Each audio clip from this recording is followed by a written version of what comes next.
मुख्यमंत्री आवास पहुंचा महिला प्रतिनिधिमंडल। सीएम धामी के कलाई पर बांधी राखी, सीएम ने भेंट किया उपहार।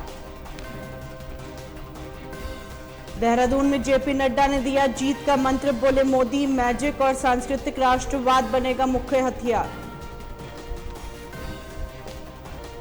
आरएसएस प्रमुख मोहन भागवत पहुंचे शांति कुंज, भोलेनाथ का जल अभिषेक करके राष्ट्र की सुख समृद्धि की कामना। एम्स ऋषिकेश में नौकरी दिलाने के नाम पर ठगी, जीजा साले ने 10 लोगों को बनाया ठगी का शिकार, हड़पे लाखों रुपए। एनजीटी के निर्देश पर प्रदूषण कंट्रोल बोर्ड सख्त, नैनी झील को दूषित करने वाले होटल और गेस्ट हाउस पर होगी कार्रवाई।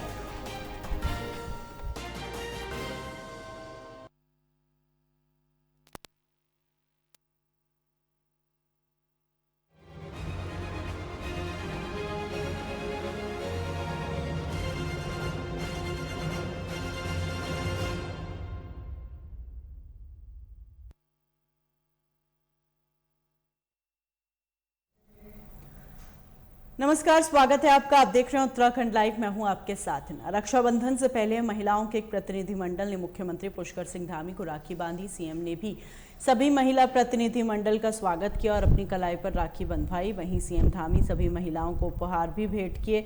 बता दें, रक्षाबंधन से पहले मुख्यमंत्री पुष्कर सिंह धामी ने महिला समूहों को मुख्यमंत्री सशक्त बहना उत्सव योजना के रूप में तोहफा दिया। मुख्यमंत्री धामी ने इस योजना को स्वीकृति प्रदान की। योजना का संचालन महिला सशक्तिकरण एवं बाल विकास विभाग द्वारा किया जाएगा। प्रदेश में वर्तमान में तमाम महिला समूह कार्यरत हैं। इनके द्वारा विभिन्न उत्पादों का निर्माण किया जाता है। हालांकि कई बार इनको सही बाजार न उपलब्ध होने के कारण परेशानियों का सामना भी करना पड़ता है। इस योजना के माध्यम से प्रदेश में कार्यरत तमाम महिला समूहों की ओर से निर्मित उत्पादों को व्यापक बाजार उपलब्ध कराया जाएगा और इसके लिए प्रत्येक विकासखंड में महिला समूहों द्वारा निर्मित स्थानीय उत्पादों की किसी सार्वजनिक स्थान पर प्रदर्शनी लगवाकर महिला समूहों को विपणन के लिए समुचित अवसर उपलब्ध कराने के प्रयास किए जाएंगे। महिला समूहों द्वारा उत्पादित सामग्री को ब्लॉक स्तर पर बाजार मिलने से जहां उनको अपने उत्पादों की बिक्री के लिए एक मंच मिल सकेगा, वहीं दूसरी ओर उत्पादों को एक नई पहचान भी मिलेगी।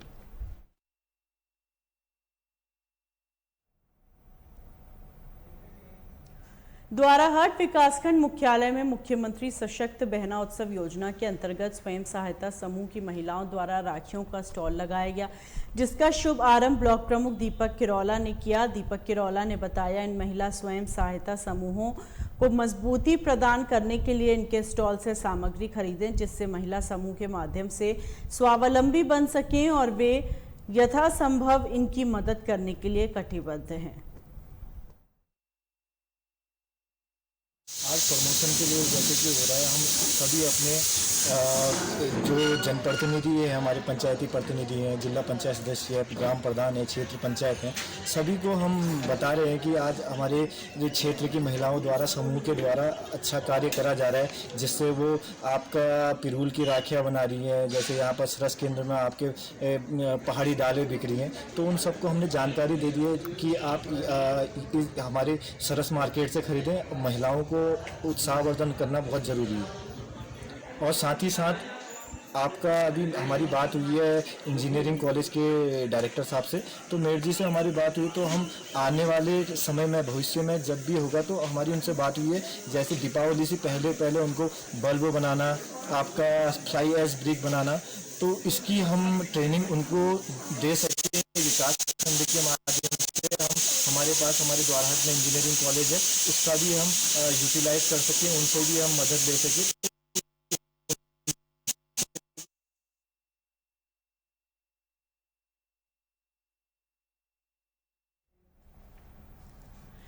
संघ प्रमुख मोहन भागवत हरिद्वार पहुंचे। हरिद्वार के रेलवे स्टेशन पर संघ प्रमुख का भाजपा व संघ कार्यकर्ताओं द्वारा जोरदार स्वागत किया गया, जिसके बाद संघ प्रमुख मोहन भागवत शांति कुंज में चल रहे वसुदेव कुटुंब कार्यक्रम में शिरकत करने पहुंचे। कार्यक्रम में शामिल होने से पहले मोहन भागवत ने शांति कुंज परिसर में ब्रदेश्वर मंदिर में भगवान शिव का जल अभिषेक कर राष्ट्र के सुख समृद्धि और शांति की कामना की। इस दौरान उत्तराखंड के मुख्यमंत्री पुष्कर सिंह धामी, प्रदेश प्रभारी दुष्यंत कुमार गौतम, प्रदेश अध्यक्ष महेंद्र भट्ट भी मौजूद रहे। संघ प्रमुख मोहन भागवत का शांति कुंज में वसुदेव कुटुंब कार्यक्रम करने का उद्देश्य पूरे विश्व को अपना परिवार मानते हुए आने वाले समय में किस तरह से अपने साथ आमजन की मदद करते हुए कार्य करना है, इसको लेकर यह कार्यक्रम आयोजित किया गया।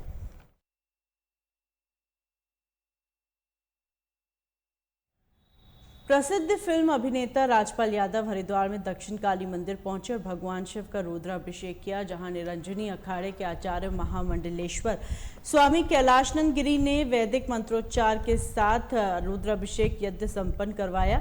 इस दौरान राजपाल यादव ने मीडिया से बातचीत करते हुए कहा, वे बहुत भाग्यशाली हैं जो कर्म के साथ धर्म का आनंद भी प्राप्त कर रहे हैं। हरिद्वार में कई बार शूटिंग की है, लेकिन आज भगवान शिव का रुद्राभिषेक नहीं कर पाए। वहीं राज्यपाल ने चंद्रयान 3 की सफलता को देखकर देश का गौरव बताया और इसके लिए पीएम नरेंद्र मोदी और इसरो के वैज्ञानिकों को शुभकामनाएं दी और शिव शक्ति के नाम का विरोध करने वालों को नसीहत भी दी।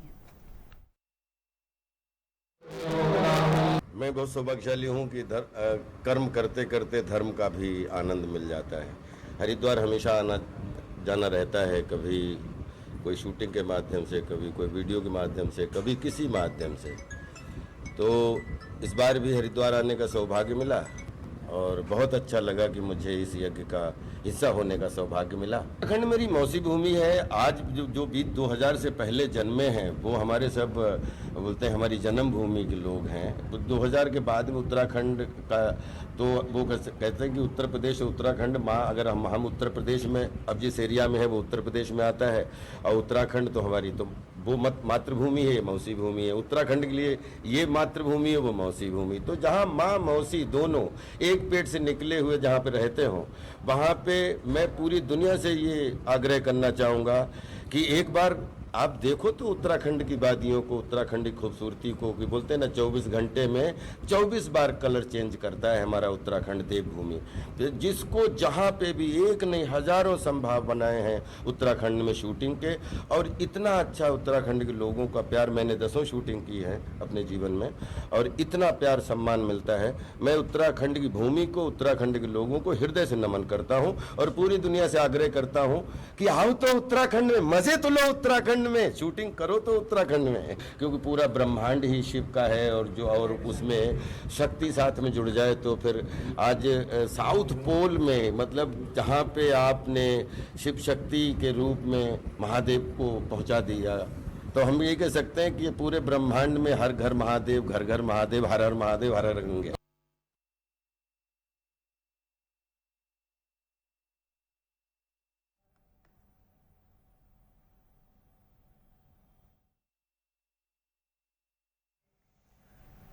उत्तरकाशी के सीमावर्ती गांव मुखवा बालिका देवयानी सेमवाल ने जिंदगी की तमाम उतार चढ़ाव को पार करते हुए इस बालिका ने हार नहीं मानी और एमबीबीएस के साथ माउंटेन का प्रशिक्षण प्राप्त कर 2019 में अफ्रीका महाद्वीप की सबसे ऊंची चोटी किलिमंजारो फतह की और इसी महीने यूरोप महाद्वीप की सबसे ऊंची चोटी एल्ब्रूज पर भी फतह प्राप्त कर ली है। आज जनपद उत्तरकाशी पहुंचने पर देवयानी का जोरदार स्वागत हुआ। परिजनों का कहना है देवयानी ने जिंदगी की शुरुआत से ही संघर्ष के साथ हमेशा अपने लक्ष्य पर ध्यान केंद्रित किया, जिसके परिणाम स्वरूप आज उसने देश का नाम रोशन किया। वहीं देवयानी का कहना है अभी उनका मकसद माउंट एवरेस्ट को फतह करना है, जिसके लिए तैयारी कर रही हैं। कॉन्टिनेंट का हाईएस्ट पीक था माउंट एल्ब्रूज, यूरोप कॉन्टिनेंट का। तो मैं बोलना चाहती हूँ, मैंने प्रोफेशनल कोर्स करे हैं NIM से और वहाँ मेरा एम बना कि मैं 7 कॉन्टिनेंट्स की जो हाईएस्ट पीक है वो क्लाइंब करना चाहती हूँ। तो 2019 में मेरा जस्ट आफ्टर मेरा BMS मैंने अफ्रीका महाद्वीप की ऊंची चोटी क्लाइंब करी थी और उसके बाद फिर कोविड हो गया था, फिर मेरा जॉब वगैरह मैं उसमें बिज़ी हो गई थी। फिर अब जाके मुझे 2023 में मौका मिला, मैं सेकंड पीक जो है मेरी हुई है अभी रिसेंटली 19 अगस्त को हमने सबमिट किया है। इस बीच में क्या क्या आपकी प्रॉब्लम कैसे शेयर करेंगे आप? तो इस बीच बस ये रहा, जैसे कि मैंने 2019 वो मेरा 2017 में मेरा एडवांस माउंटेनिंग कोर्स हुआ था, तो थोड़ा इजी था। मैं कुछ टाइम पहले मेरा कोर्स हुआ था और अभी मैं थोड़ा फिजिकल एक्टिविटी से दूर थी तो थोड़ा मुश्किल था, लेकिन जो हमारा एक्लिमेटाइजिंग वॉक होती है, थोड़ा प्रैक्टिसेस होती है क्लाइंब करने से पहले 4-5 दिन, तो उस वजह से ईजी पड़ा। कितने लोग थे अब इस दल में? उत्तरकाशी से कितने थे? हम उत्तरकाशी से 2 थे, एक टिहरी से था। इंडिया से हम 3 लोग थे और बाहर के 3 गर्ल्स और थी। हमारी 6 लोगों की टीम थी। तो 2 नेपाली गर्ल्स थी, एक रशियन, एक मैं लड़की थी और 2 बॉयज़ थे इंडिया से। उसमें हमारे जो टीम लीडर थे वो प्रवीण राणा सर थे और उन्हीं का प्लान था माउंट एलब्रूस का और हमने उनको ज्वाइन किया। परिवार में खुशी का माहौल है और हमारे बीच में पहली बार ऐसा कोई हमारी सिबलिंग्स है जिसने अभी तक माउंट एलब्रूस और माउंट किलिमंजारो क्लाइम करा है और ये हमारे लिए बहुत प्राउड की बात है। और मैं अपनी तरफ से, परिवार की तरफ से बहुत ही बधाई देना चाहता हूँ और प्लस एक एडवोकेट होने के नाते मैं बार काउंसिल ऑफ उत्तरकाशी की तरफ से भी समस्त लोगों की तरफ से मैं अपनी बहन को बधाई देना चाहता हूँ कि वो इसी प्रकार जो उसकी बकेट लिस्ट है वो इसी प्रकार उसको क्लाइम करते रहे और हमारा उसके साथ बेस्ट विशेस और हमारी उसके साथ पूरी तरीके से शुभकामनाएं हैं। पहले तो ये बहुत खुशी की बात है और हमारे लिए बहुत ही गौरवान्वित का पल है कि वास्तव में मेरी जो भांजी है डॉक्टर देवयानी सेमवाल, उसका जो अपना ऑक्यूपेशन वो एक डॉक्टरी है और निजी अस्पताल में जॉब भी करती है। चाहे तो इतने में ही सेटिस्फाई हो सकती, मगर नहीं, उसका एक लगन था, एक जो है उसकी अचीवमेंट थी, लक्ष्य था, गोल था कि मुझे माउंटेनियरिंग लवर उसके नाम से उसको कहा जाता है क्योंकि उसको माउंटेन और साहसी जैसे जो शब्द है उसके दिल में पहले से ही विद्यार्थी जीवन से जो मैंने देखा ही है। और 2019 में जिस प्रकार से उसने जो किलिमंजारो को सबमिट किया था अपने एक्सपीडिशन में और यहाँ पर क्या कि जिस प्रकार से देश का नाम रोशन किया, तिरंगा वहाँ पर फैलाया, तो ये हमारे लिए बहुत ही गौरव का पल है। और सीमांत जिला उत्तरकाशी गंगोत्री मुखपा से जो बेटी बिलोंग करती है, आज वो 2 कॉन्टिनेंट, चाहे वो अफ्रीका महाद्वीप हो या यूरोप महाद्वीप का, अभी रिसेंट उन्होंने जो है एलब्रूस पर्वत पर जो उन्होंने जो है सबमिट किया है, ये हमारे लिए, हमारे परिवार के लिए, हमारे जिले के लिए और राज्य और देश के लिए बहुत ही गौरव का पल है। और मैं ये चाहता हूँ कि ऐसी बेटियां सबको मिले और एक अभिशाप ना समझे कि बेटी हुआ तो ऐसा कुछ नहीं। 2014 के बाद जो बेटी बचाओ, बेटी पढ़ाओ, बेटी को बढ़ाओ, वो आज जो है लोगों का दिमाग पे जो है जो सोच बदल रही है, पूरा वातावरण बदल रहा है और बेटियों के प्रति उनका जो बहुत प्रेम है और बेटी को बढ़ा रहे हैं। हमारे पूरे ज़िले के लिए एक गर्व का विषय है और हम गौरवान्वित महसूस कर रहे हैं कि हमारे ज़िले की जो बेटी है देवयानी सेमवाल के द्वारा पहले किलिमंजारो की जो पर्वत श्रेणी है उसको फतेह किया गया और वहाँ भारत का नाम रोशन किया गया। साथ ही आज यूरोप महाद्वीप की जो एलब्रूस जो सबसे ऊंची पर्वत श्रेणी है उस वहाँ फतेह करके भारत का तिरंगा जो हमारी बेटी ने जो लहराया है उसके लिए हम तमाम जनपद वासी, प्रदेशवासी और देश का एक एक नागरिक इस बेटी पे गौरव फतेह कर रहा है। और ये एक मिसाल है उन तमाम बेटियों के लिए कि किस प्रकार से हम सबको अपने कार्य के प्रति कितने लगन से, कितने धैर्य से अपने कार्य के प्रति काम करना है। और साथ ही मैं एक बार फिर से अपनी बहन देवयानी सेमवाल को बधाई देता हूं, उनके परिवार को बधाई देता हूं क्योंकि उनके कारण हमारे ज़िले का नाम एक बार फिर से भारत में रोशन हुआ है और पूरे देश भर में रोशन हुआ है। और आगे आने वाली जो लक्ष्य उन्होंने तमाम पर्वत श्रेणियों का लिया है वो उन सभी पर्वत श्रेणियों को फतेह करे। मैं ये बाबा काशी विश्वनाथ माँ गंगा से यही प्रार्थना करता हूँ। धन्यवाद। प्रांतीय श्रमजीवी पत्रकार यूनियन की चमोली इकाई की ओर से पर्यावरण, पर्यटन और तीर्थाटन में मीडिया की भूमिका पर बद्रीनाथ रोड बिहरी में एक संगोष्ठी का आयोजन किया गया। इसमें जनपद की कई हस्तियों को सम्मानित किया गया। संगोष्ठी में मुख्य अतिथि प्रभारी जिलाधिकारी डॉक्टर ललित नारायण मिश्र ने कहा, हिमालय क्षेत्र में इको टूरिज्म को बढ़ावा दिया जा रहा है। उन्होंने छिपे हुए पर्यटन स्थलों के प्रचार प्रसार पर जोर दिया। डॉक्टर मिश्र ने कहा, मीडिया पर्यटन स्थलों का खूबिया का प्रचार प्रसार करें ताकि पर्यटक इन स्थलों का सैर सपाटा कर आनंद ले सकें। और क्योंकि काफी लोग जो संगोष्ठी का विषय था उस पर बोल चुके, इसलिए उस पर नहीं बोलूंगा। मैं सिर्फ आप लोगों की मेहनत को बधाई दूंगा। चमोली प्रेस क्लब और चमोली जिला यूनिट की तरफ से जो मेहनत की गई है और यहाँ देश के विभिन्न प्रांतों से आए पत्रकार प्रतिनिधियों का स्वागत, आत्मीय सम्मान किया गया है, उसके लिए मैं उन्हें कोटि कोटि बधाई देता हूँ। उम्मीद है कि हमारे IFWJ, Indian federation of working journalist का एक सिद्धांत है कि ये संगठन नहीं परिवार है और परिवार में सभी को अपनी बात कहने का अधिकार है। उत्तराखंड की पौराणिक संस्कृति को संजोए रखने के लिए लोक पर्वों का अपना अलग ही महत्व है, जिसमें एक पारंपरिक सांतु आंठू लोक पर्व की पूरे कुमाऊं में धूम चल रही है। बिंदु खत्ता में सांतु आंठू पर्व को मातृशक्ति ने मूर्ति बनाकर विधिवत रूप से पूजा अर्चना की। मान्यताओं के अनुसार नंदा अष्टमी सांतु आंठू पर्व भगवान शिव पार्वती की पूजा अर्चना और आनंद मनाने का त्योहार है, जिसमें झोड़ा चांचरी पर महिलाओं और पुरुषों ने गोला घेरे में घूमकर धार्मिक एवं सांस्कृतिक गीत गाए और साथ ही पूजा अर्चना के बाद मूर्ति को भावभीनी विदाई देते हुए गौरा माहेश्वर को मंदिर में विसर्जन किया। सबसे पहले तो ये उत्तराखंड की एक परंपरा है। इस परंपरा को हमने एक विरासत के रूप में संजोए रखना है और ये नंदा सुनंदा गौरा देवी जो प्राचीन समय से चला आ रहा है, उसको हम ये प्रथा बुजुर्गों की दी हुई एक धरोहर है, धरोहर के रूप में हम इसको आगे को बढ़ाते रह रहे हैं। और दूसरी बात जो इसमें ये होता है कि इसमें 8 दिन का एक नृत्य टाइप का भी लोगों को मिलने जुलने का एक वो भी है। और दूसरी बात साथ में हमारी जो पुरानी परंपराएं उनको विरासत के रूप में हमारे सजने का एक शुभ अवसर भी मिलता है। और इसमें मां सुनंदा का बड़ा ही अहम रोल होता है। और ये सब कोई शक्ति के रूप में एक माँ, जो माँ जिसको बोलते हैं माँ, शक्ति के रूप में हमारे सब लोगों की रक्षा भी करती है। और दूसरी बात, और हम आपको एक और बताना चाहते हैं, इसमें एक गिरोड़ा होता है। गिरोड़े को 9 दिन पहले दिखाया जाता है, वो आज के दिन फिर प्रसादी के रूप में वितरण किया जाता है। और इस परंपरा को हमें बनाते हुए काफ़ी समय हो गया, शायद प्राचीन समझो ये दिन का होता है। यहाँ पर हमारे बुजुर्ग दिन से हम चले आए हैं, ये शिव गौरा की पूजा करते हैं। हम बहुत 60 साल हो गए, 60 साल से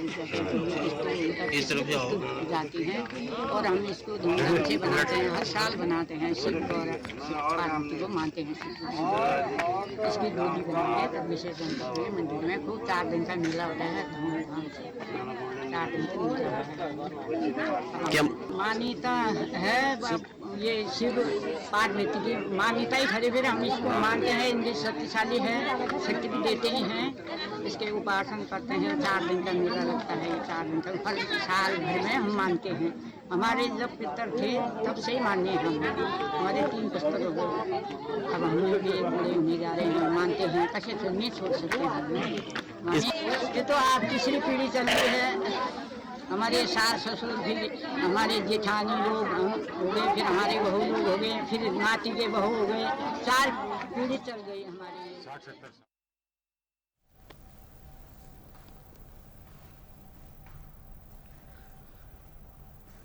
उत्तराखंड वन विकास निगम डिपो नंबर 5 में हुए लाखों के घोटाले मामले में डिपो अधिकारी सहित 4 कर्मचारियों को क्षेत्रीय प्रबंधक कुमाऊं महेश चंद्र आर्य ने निलंबित कर दिया और साथ ही प्रभागीय विक्रय प्रबंधक ने स्थानीय कोतवाली में वन निगम के 3 कर्मचारियों के खिलाफ मुकदमा दर्ज कराया है। गौरतलब है, उत्तराखंड वन विकास निगम के डिपो नंबर 5 में 17 जून 2023 को प्रकाष्ठ की नीलामी संपन्न हुई थी। नीलामी के उपरांत क्षेत्रीय प्रबंधक वन विकास निगम हल्द्वानी द्वारा संपन्न हुई नीलामी से संबंधित प्रपत्रों की जांच की गई, तो जांच के दौरान प्रपत्रों में काफी अनियमितताएं पाई गई।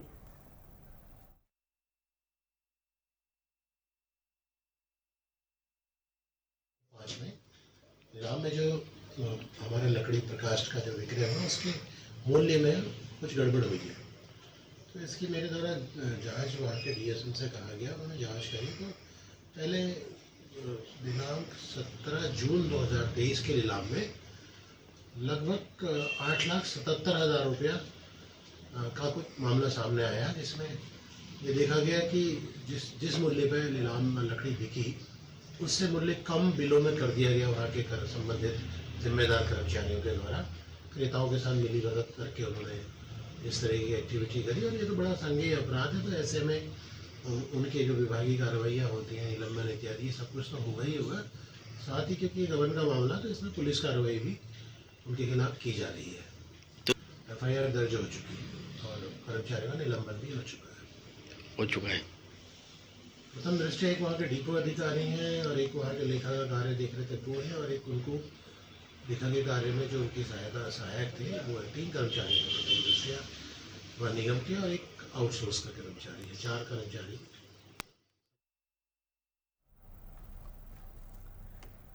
रुड़की में पिछले दिनों हुई बारिश से हुई फसल बर्बाद के मुआवजे को लेकर भारतीय किसान यूनियन टिकैत द्वारा महापंचायत का आयोजन किया गया। रुड़की में दिल्ली हरिद्वार हाईवे स्थित तहसील के बाहर महापंचायत को संबोधित करते हुए भारतीय किसान यूनियन टिकैत के राष्ट्रीय प्रवक्ता राकेश टिकैत ने कहा, पूरे देश में आपदा का कहर है जिसके कारण फसलें खराब हुई और किसानों का भारी नुकसान हुआ है। उन्होंने कहा, खेतों में जो पानी आया है उसमें केमिकल का पानी है और ये केमिकल फैक्ट्रियों से आया है, इसके कारण फसल खराब हुई है, इसलिए प्रशासन को कार्रवाई करनी चाहिए। कि जो सरकार मुआवजा दे रही है वो कम है, ये मुआवजे की धनराशि बढ़ाई जाए क्योंकि बहुत किसानों को 100% नुकसान हुआ है। जो खास करके गंगा के खादर में है उनको नुकसान हुआ, जहाँ पे दूसरी हमारी समकक्ष नदियां हैं उसमें नुकसान हुआ है। और अगर हम आगे जाएंगे तो यहाँ का जो पानी है, इंडस्ट्रीज का पानी गया है, जो केमिकल युक्त पानी है, उससे बहुत नुकसान हुआ है। तो उसका 100% मुआवजा दे, जहाँ पे कुछ कम नुकसान हुआ है उसका कम दे दे, ये हमारी डिमांड है। बिजली 5 महीने से बिजली तो किसान ने चलाई नहीं और आगे 2 महीने और जरूरत नहीं है, तो कम से कम 1 साल का बिजली का बिल माफ करें। ये सरकारें वही हैं। यहाँ पे निशंक मुख्यमंत्री थे, वो इसी उसके थे, उन्होंने उत्तर प्रदेश से 10 रुपए ज्यादा गन्ने का रेट बढ़ाए थे। तो आज इतने कमजोर थोड़ा है मुख्यमंत्री के, आज बराबर रेट हो गए, फिर इनको बढ़ाना चाहिए, ज्यादा मदद करनी चाहिए। और हमने विशेष पैकेज की बात की है उत्तराखंड और हिमाचल, क्योंकि दोनों प्रदेशों का बहुत नुकसान हुआ है। जो पहाड़ी हमारे किसान हैं उनका हॉर्टिकल्चर का नुकसान हुआ, तो वहाँ पे भी हमको सर्वे करें और उनको भी मुआवजे की बात है। अतल जी, यदि आपकी मांगे नहीं मानी जाती तो उसको लेकर 2024 चुनाव क्या संबंध हमारा चुनाव, तो जिसे चुनाव लड़ना वो बात करेगा भाई। चुनाव से हमारा इस आंदोलन से चुनाव का नहीं, क्योंकि यहाँ पे सब पार्टी के लोग यहाँ पाते हैं, तो ये चुनाव का एजेंडा नहीं था। रहेगा चुनाव में, ये क्या चुनाव का होगा, जब फसल बर्बाद होगी उसका है मामला। चुनाव का जब किसी का होगा जब चुनाव कहने का मकसद है कि चुनाव सरकार हम कोई बहिष्कार नहीं करता। जो भी किसान है वो किसी न किसी विचारधारा से जुड़ा रहता है, बहिष्कार का हमारा वो नहीं। तो आज आपकी एग्जाम से बता दें, हमारी जो बात है, जो ज्ञापन है, वो सरकार तक पहुंचाने का काम। तो ये रुड़की तहसील में धरना चल रहा है? धरना तो अभी चलता रहेगा। ये मुख्यमंत्री से सरकार से बात करवा देंगे, तो धरना उन्हीं के कहने से हट जाए। कुछ और 2 रुपया किसानों को सरकार से बात करने के, उसमें कोई भी हो सकता है। तो सर, आपने देहरादून का आह्वान करा जाने का, कब कोई दूर है चले जाएंगे, मौसम ठंडा, आंदोलन गर्म।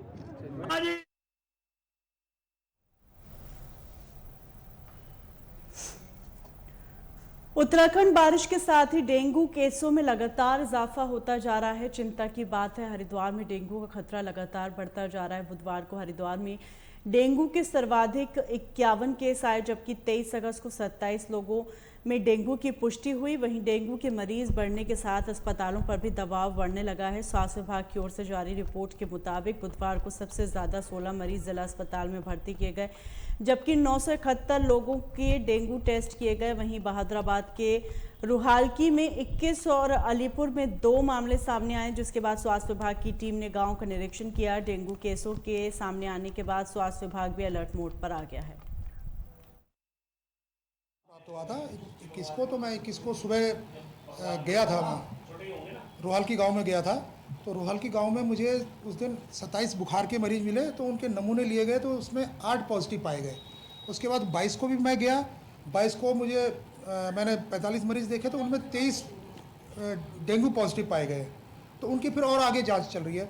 और गांव में मैंने एक चीज़ और देखी कि लार्वा मलेरिया जो एडीज मच्छर है उसका लार्वा छतों में पाया गया है। तो कुछ तो मैंने खुद नष्ट करवाया, खुद किया, और बाकी लोगों को समझाया कि आप इसको नष्ट कीजिए, पानी इकट्ठा मत होने दीजिए छतों पर। और ख़ासकर ये टायर और जो घड़े होते हैं, इनमें बहुत ज़्यादा ये लार्वा पाए जा रहे हैं।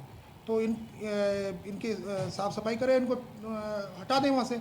और अब आज स्प्रे भी हो रहा है वहाँ पर।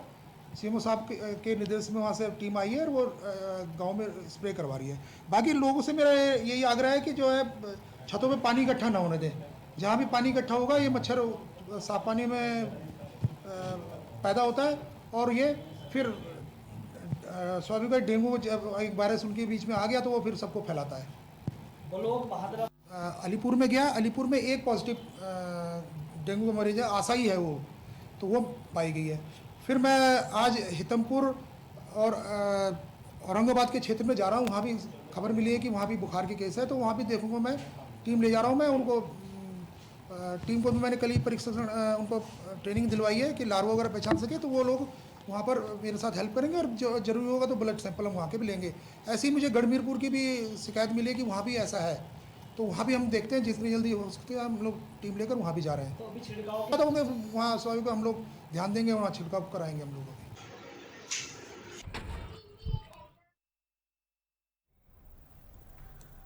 हिमालयी क्षेत्र में हुए भारी वज्रपात से इन दिनों चमोली विकास खंडों के ग्रामीण तमाम दिक्कतों का सामना कर रहे हैं, लेकिन यहां ग्रामीण इलाकों को जाने वाली सड़कों का हाल भी खराब रहने से ग्रामीणों को लगातार आवागमन के लिए परेशानियों से दो चार होना पड़ रहा है। सड़कें जगह जगह क्षतिग्रस्त होने और सड़क पर गड्ढों और मलबा पत्थरों से पटा हुआ है। यहाँ के वाहन स्वामी ने कहा कि उनके वाहन बैंक के कर्ज से खरीदे गए हैं और सड़क लगातार बंद रहने से उनके सामने रोजी रोटी की समस्या खड़ी हो गई है। अगर वाहन सवारियों को नहीं ढोएंगे तो बैंकों और अन्य फाइनेंस कंपनियों की किश्तें कैसे जमा करेंगे, इसलिए लोगों को खासा परेशानियों का सामना करना पड़ रहा है। ऊपर हो गया, परसों आई थी मशीन, क्या हुआ? मशीन आई थी, थोड़ा नीचे नीचे खोला, फिर रात को वैसी हो गया।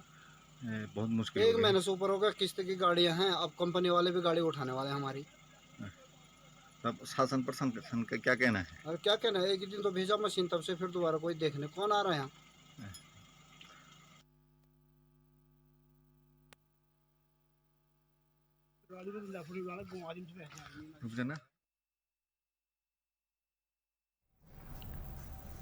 इन्हीं खबरों के साथ बुलेटिन में फिलहाल इतना ही। दीजिए इजाजत।